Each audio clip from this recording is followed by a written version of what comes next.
कई जीत बाकी हैं, कई हार बाकी हैं, कई जीत बाकी हैं, कई हार बाकी हैं, अभी तो जिंदगी का सार बाकी है, अभी तो जिंदगी का सार बाकी है।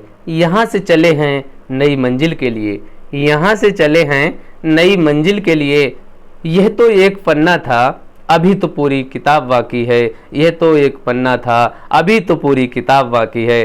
गुड मॉर्निंग फ्रेंड्स, और मैं आप सभी का आपके अपने चैनल हिंदी के रंग विपिन सर के संग पर हार्दिक स्वागत करता हूं। और हम लोग आज प्रैक्टिस सेट जो हिंदी का था उसका 21वां सेट लेकर उपस्थित हुए हैं। और आप लोगों के लिए टारगेट है 48 का कि 50 में आप 48 तक पहुँचें। और कमेंट करके हमें ये भी ज़रूर बताएं कि आपके कितने क्वेश्चंस सही हुए। और अगर वीडियो आपको पसंद आए तो प्लीज़ लाइक करना ना भूलें। और आपके जो फ्रेंड्स हैं वो भी प्रिपरेशन कर रहे हैं यूपी ट्रिपल एस सीपेट की, तो उनको भी ये वीडियो ज़रूर शेयर करें। तो आइए स्टार्ट करते हैं। आज के वीडियो का पहला क्वेश्चन आपकी स्क्रीन पर कि बाह्य प्रयत्न के आधार पर व्यंजन के कितने भेद हैं। ए 2 अल्प प्राण महाप्राण, बी 2 लघु दीर्घ, सी 2 घोष अघोष, डी 2 विव्रत स्पष्ट। तो इसका जो राइट आंसर है दोस्तों वो ए के साथ जाएगा, 2 अल्प प्राण एंड महाप्राण। ये ऑप्शन आपका बिल्कुल करेक्ट है। नेक्स्ट क्वेश्चन, क्वेश्चन नंबर 2, निम्नलिखित में से घोष वर्ण नहीं है। निम्नलिखित में से घोष वर्ण नहीं है। ए द, वी ग, सी ट और डी ब। इसका जो राइट आंसर है दोस्तों सी ऑप्शन है। ये आपका जो ट है ये घोष वर्ण नहीं है, बल्कि ये आपका अघोष में आएगा। अब देख लीजिए घोष कौन कौन से होते हैं। घोष वर्ण देखिए कौन कौन से होते हैं, उनको देख लेते हैं हम लोग। तो घोष में जो सभी स्वर हैं, पहला नंबर क्या है, सभी स्वर। घोष में सभी स्वर आते हैं।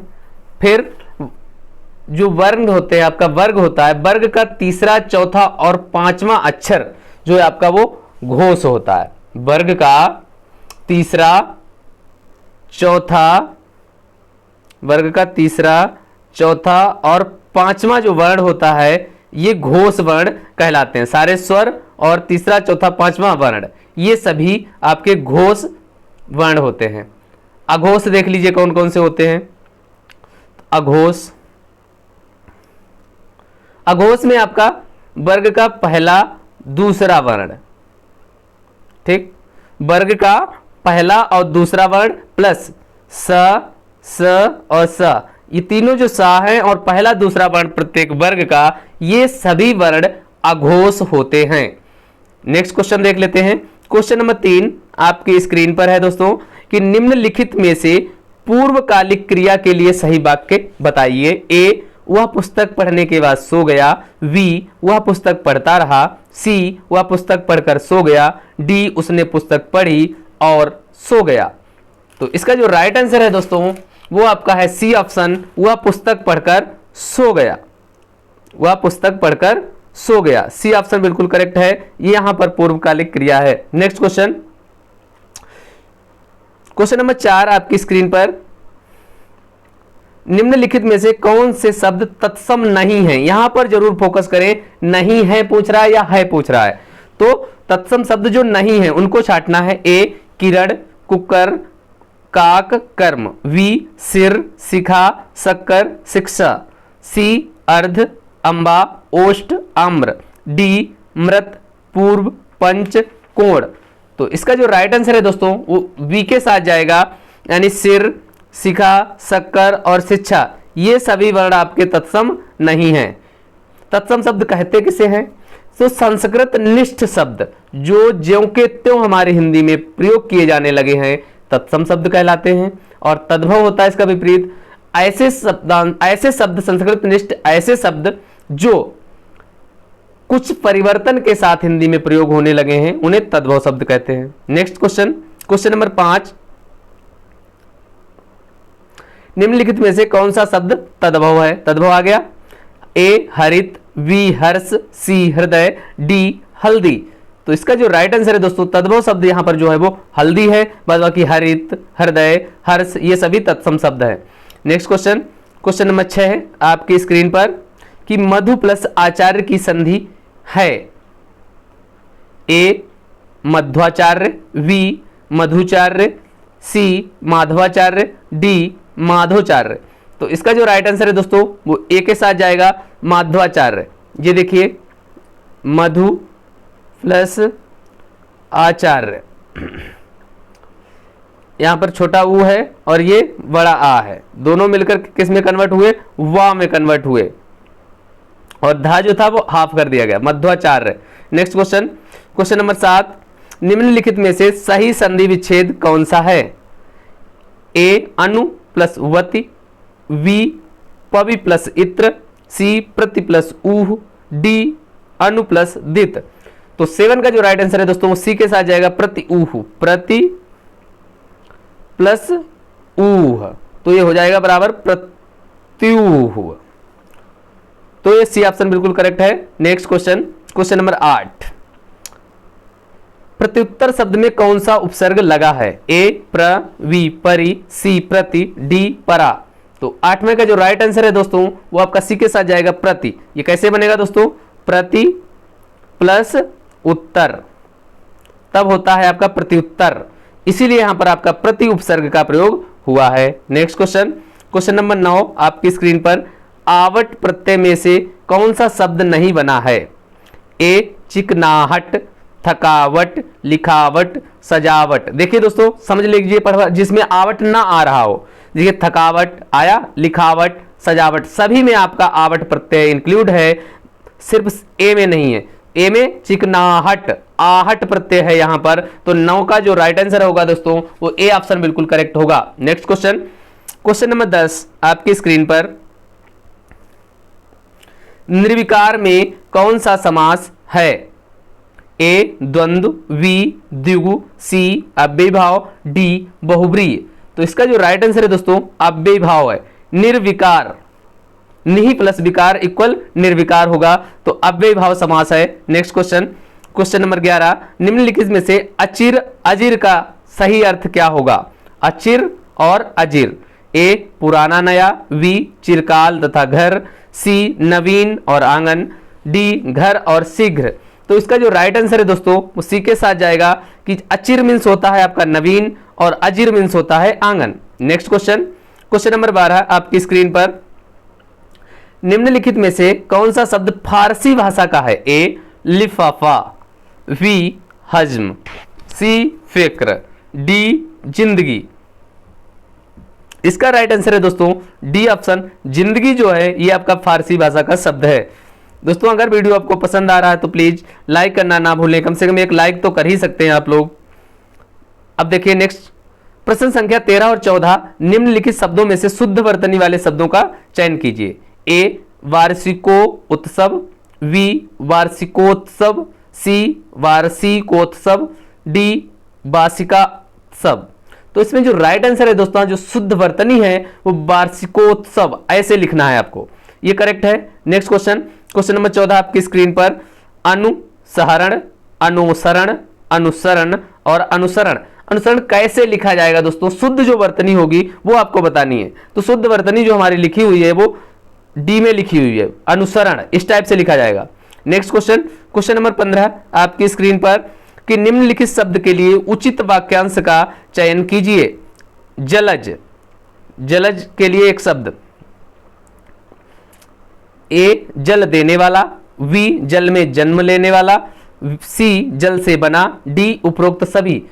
तो इसका जो राइट आंसर है दोस्तों वो बी ऑप्शन है, कल बताया भी था हमने, जलज यानी जल में उत्पन्न होने वाला या जन्म लेने वाला। नेक्स्ट क्वेश्चन, क्वेश्चन नंबर 16, निम्नलिखित शब्दों में से जो शब्द विशेषण नहीं है उसका उल्लेख कीजिए। ए गेहुआ, वी दरिद्र, सी भारतीय, डी स्वयं। तो इसका जो राइट आंसर है दोस्तों वो डी के साथ जाएगा, स्वयं। ये आपका विशेषण नहीं है क्योंकि यह एक सर्वनाम है। नेक्स्ट क्वेश्चन, क्वेश्चन नंबर 17 आपकी स्क्रीन पर, निम्नलिखित में से करण कारक नहीं है, जिसमें करण कारक नहीं हो वो ढूंढना है। ए लड़का छत से गिर पड़ा, कहां से गिरा, छत से गिरा। बी पिताजी कार से कार्यालय जाते हैं, किससे जाते हैं, कार से जाते हैं। बाजार में पैसे से ही सामान खरीदा जाता है, किससे खरीदा जाता है, पैसे से ही। डी प्राचार्य ने यह आदेश चपरासी के द्वारा भिजवाया है, किसने भिजवाया है, प्राचार्य ने, किसके द्वारा, चपरासी के द्वारा भिजवाया है। तो इसका जो राइट आंसर है दोस्तों, जो करण कारक जिसमें नहीं है, वो लड़का छत से गिर पड़ा, कहां से गिरा, छत से अलग हुआ है, यानी अपादान कारक होगा, यहां पर पंचमी विभक्ति होगी। नेक्स्ट क्वेश्चन, क्वेश्चन नंबर 18, घनाक्षरी छंद है, ए मात्रिक, बी वर्णिक, सी मिश्र, डी मुक्त। तो इसका जो राइट आंसर है दोस्तों वो बी के साथ जाएगा, जो वर्णिक छंद है वो आपके घनाक्षरी हैं। नेक्स्ट क्वेश्चन, क्वेश्चन नंबर 19 आपकी स्क्रीन पर, मन सागर मनसा लहरी बूढ़े बहे अनेक, उपरोक्त पंक्तियों में कौन सा अलंकार है, ए अदत्त गुण, बी रूपक, सी श्लेष, डी वक्रोक्ति। तो इसका जो राइट आंसर है दोस्तों वो रूपक अलंकार है, यहां पर मन सागर मनसा लहरी बूढ़े बहे अनेक, रूपक अलंकार है यहां पर दोस्तों। नेक्स्ट क्वेश्चन, क्वेश्चन नंबर 20,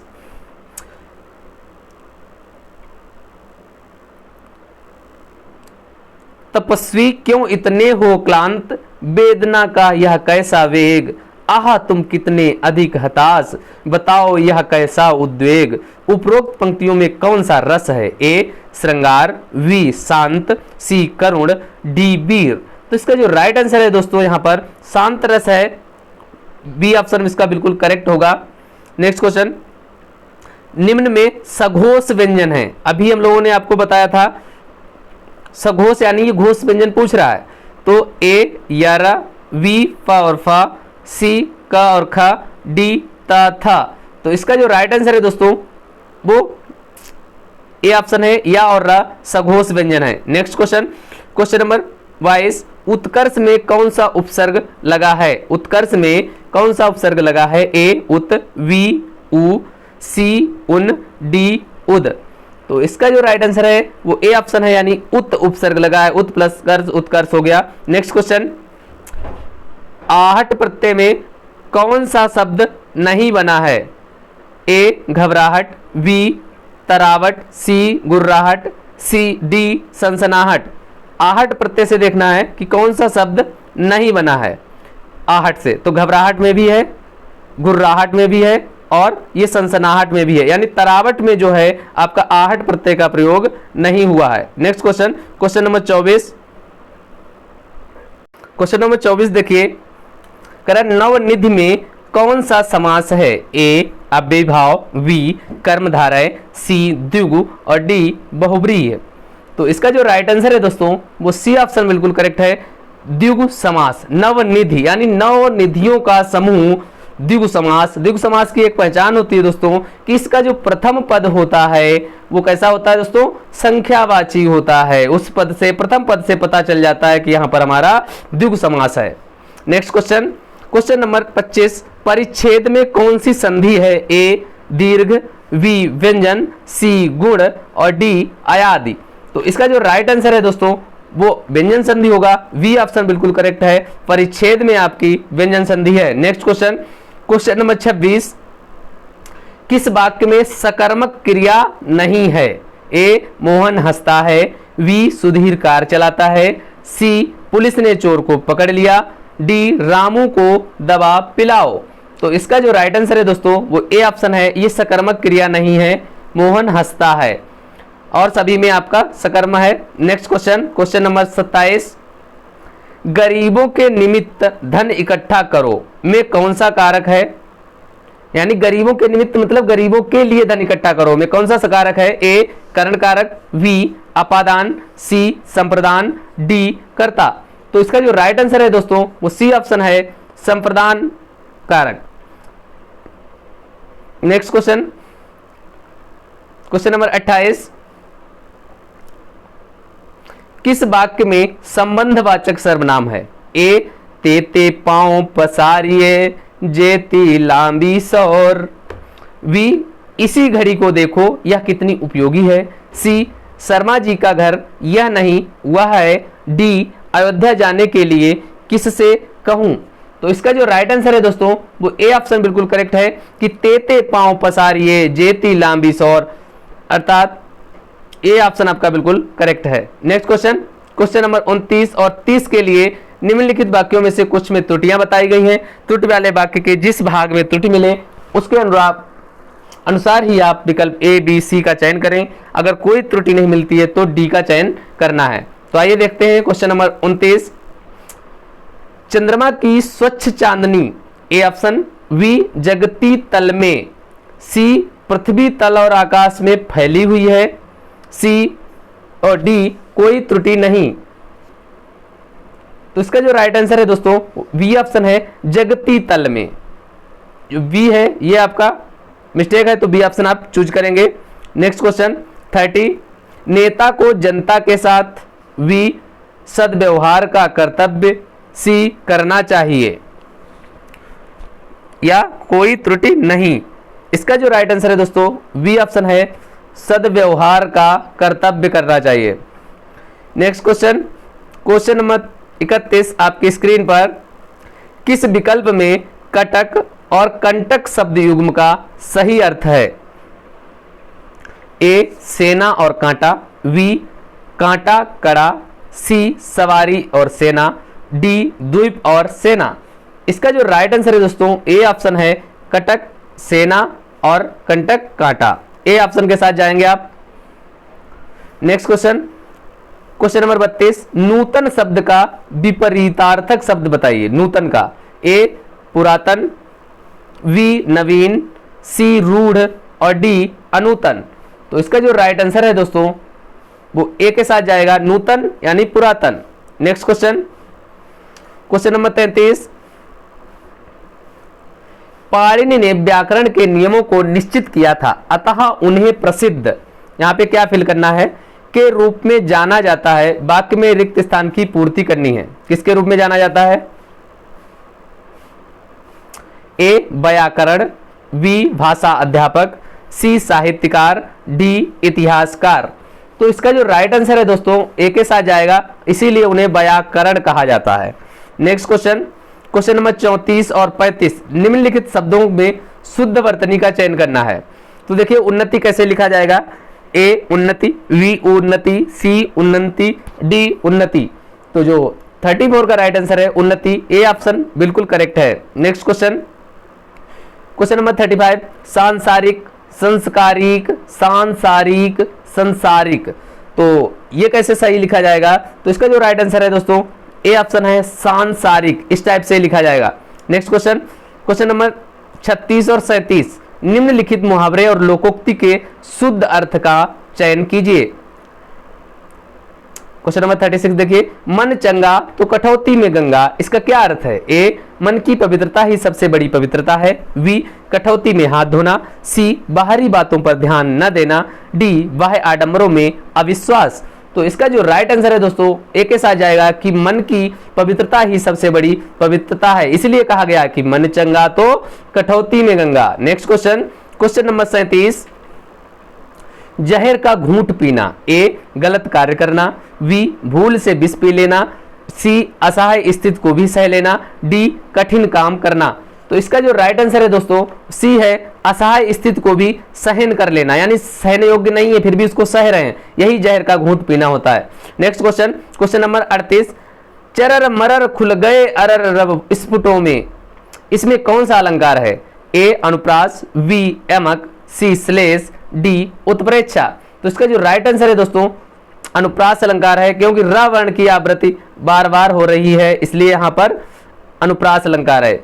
जहां पर एक ही वर्ण की आवृत्ति बार बार हो वहां पर अनुप्रास अलंकार होता है, जैसे रघुपति राघव राजा राम या चारुचंद्र की चंचल किरणें। नेक्स्ट क्वेश्चन, क्वेश्चन नंबर 39 आपकी स्क्रीन पर, उस काल मारे क्रोध के तन कांपने उसका लगा, मानो हवा के जोर से सोता हुआ सागर जगा, ए वीर, वी रौद्र, सी अद्भुत और डी करुण। इसका जो राइट आंसर होगा दोस्तों वो आपका रौद्र होगा, बी ऑप्शन बिल्कुल करेक्ट है। नेक्स्ट क्वेश्चन, अबध शिला का उर पर था गुरुभार, तिल तिल काट रही थी दृग जलधार। उपरोक्त पंक्तियों में कौन सा छंद है? ए दोहा, बी सोरठा, सी रोला, डी बरवय। इसका जो राइट आंसर है दोस्तों ये आपका बरवय छंद है आपका। नेक्स्ट क्वेश्चन, क्वेश्चन नंबर 41 से 45 तक के लिए आपको गद्यांश पढ़ना है और ऐसा ही यूपी पेट में लास्ट ईयर भी आया था। 2 गद्यांश लास्ट में मिलेंगे आपको, तो पढ़ लेते हैं इसको फिर क्वेश्चन करते हैं। संस्कृति ऐसी चीज नहीं है जिसकी रचना 10, 20 या 150 वर्षों में की जा सकती हो। हम जो कुछ भी करते हैं उसमें हमारी संस्कृति की झलक होती है। यहाँ तक कि हमारे उठने बैठने, पहनने ओढ़ने, घूमने फिरने और रोने हंसने में भी हमारी संस्कृति की पहचान होती है। यद्यपि हमारा कोई भी एक काम हमारी संस्कृति का पर्याय नहीं बन सकता, असल में संस्कृति जिंदगी का एक तरीका है और यह तरीका सदियों से जमा होकर उस समाज में छाया रहता है जिसमें हम जन्म लेते हैं। इसलिए जिस समाज में हम पैदा हुए हैं अथवा जिस समाज से मिलकर हम जी रहे हैं उसकी संस्कृति हमारी संस्कृति है। यद्यपि अपने जीवन में हम जो संस्कार जमा कर रहे हैं वह भी हमारी संस्कृति का अंग बन जाते हैं और मरने के बाद हम अन्य वस्तुओं के साथ अपनी संस्कृति की विरासत भी अपनी संतानों के लिए छोड़ जाते हैं। इसलिए संस्कृति वह चीज मानी जाती है जो हमारे सारे जीवन को व्यापे हुए है तथा जिसकी रचना और विकास में अनेक सदियों के अनुभवों का हाथ है। यही नहीं बल्कि संस्कृति हमारा पीछा जन्म जन्मांतर तक करती है। अपने यहाँ एक साधारण कहावत है कि जिसका जैसा संस्कार है उसका वैसा ही पुनर्जन्म ही होता है। जब हम किसी बालक या बालिका को बहुत तेज पाते हैं तब अचानक कह देते हैं कि वह पूर्व जन्म का संस्कार है।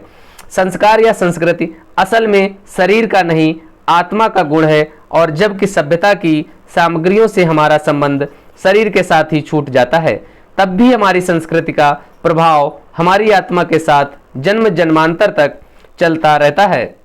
रेखांकित पंक्ति से लेखक का आशय क्या है?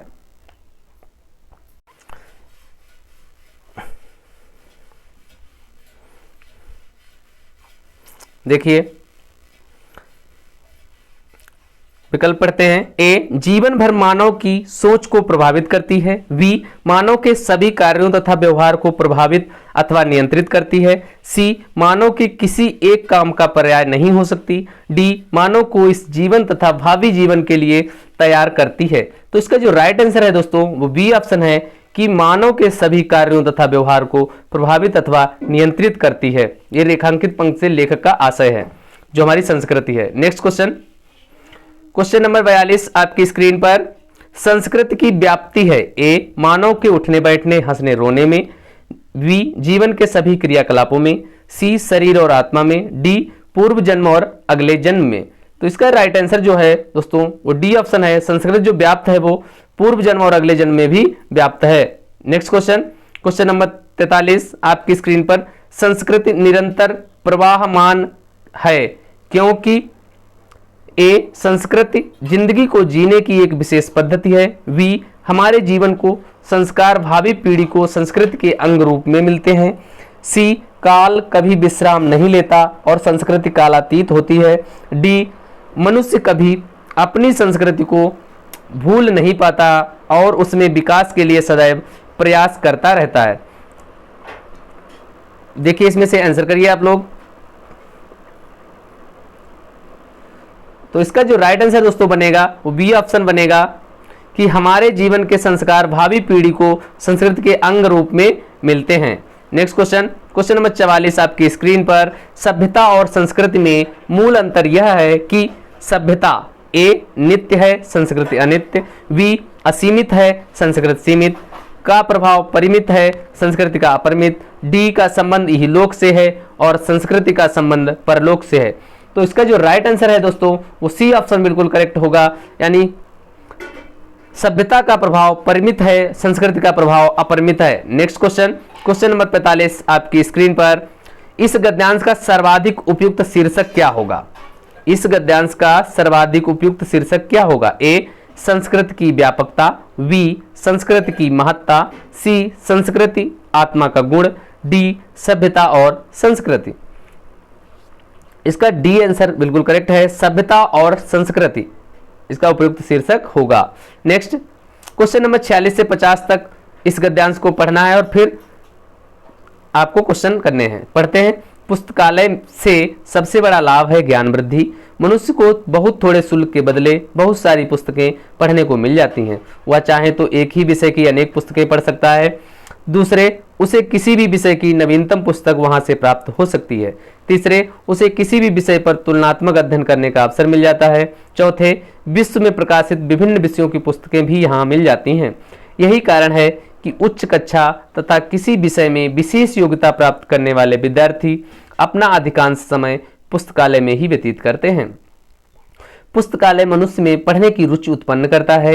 यदि आप एक बार किसी पुस्तकालय में चले जाएं तो वहां की पुस्तकों को देखकर आप उन्हें पढ़ने के लिए लालायित हो जाएंगे। इस प्रकार पुस्तकालय आपकी रुचि को ज्ञानवर्धन की ओर बदलता है। दूसरे अवकाश के समय में पुस्तकालय हमारा सच्चा साथी है, जो हमें सदुपदेश भी देता है और हमारा मनोरंजन भी करता है। शेष मनोरंजन के साधनों में धन अधिक खर्च होता है, जबकि यह सबसे सुलभ और